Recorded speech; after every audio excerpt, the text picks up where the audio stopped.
YouTuber இர்ஃபானை எப்ப arrest பண்ண போறாங்க அப்படின்ற கேள்வி மிகப்பெரிய கான்ட்ரோவர்சியா சோசியல் மீடியால இப்ப போயிட்டு இருக்குங்க. இந்த இஷ்யூவை காமன் பீப்புள்ல இருந்து, செலிபிரிட்டிஸ்ல இருந்து, யூடியூபர் இன்ஃபுளுசர்ஸ்ல இருந்து, ஏன் பொலிட்டிஷியன்ஸ் முதல் கொண்டு சொசைட்டியுடைய பெரிய பிரச்சனையா இதை பாக்குறாங்க. இந்த இஷ்யூ ஏன் இவ்வளவு பெரிய சோசியல் இஷ்யூவா பார்க்கப்படுது அப்படின்னா, மக்களுடைய கடைசி நம்பிக்கை, அதாவது அதிகபட்சமான நம்பிக்கை அப்படின்னா சட்டம் தாங்க. அந்த சட்டம் அனைவருக்கும் சமமா இருக்கணும் அப்படின்றதுதான் மக்களுடைய கோரிக்கை. இந்தியாவில் இருக்கக்கூடிய சட்டத்தைப்படி பிறக்காத குழந்தையுடைய ஜெண்டரை ரிவீல் பண்றது மிகப்பெரிய ஒரு குற்றம். இப்படிப்பட்ட சூழ்நிலையில இர்ஃபான் அவர்கள் பிறக்காத குழந்தையுடைய ஜெண்டரை ரிவீல் பண்றாரு.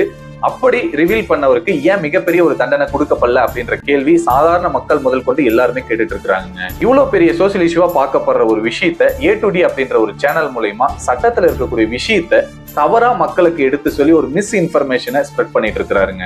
இந்த சட்டம் வந்து 1994ல அந்த டைம்ல இர்ஃபான் ஷி மாதிரி ஒரு இன்ஃப்ளூயன்சர் துபாய்க்கு போயிட்டு அங்க வந்து ஜெண்டர் கண்டுபிடிச்சிட்டு இங்க வந்து ரிவீல் பண்ணுவாங்க அப்படின்ற மாதிரியான கிளாஸ் இல்ல. ஜெண்டர் ரிவீல் இந்தியால பண்ணா தப்பு.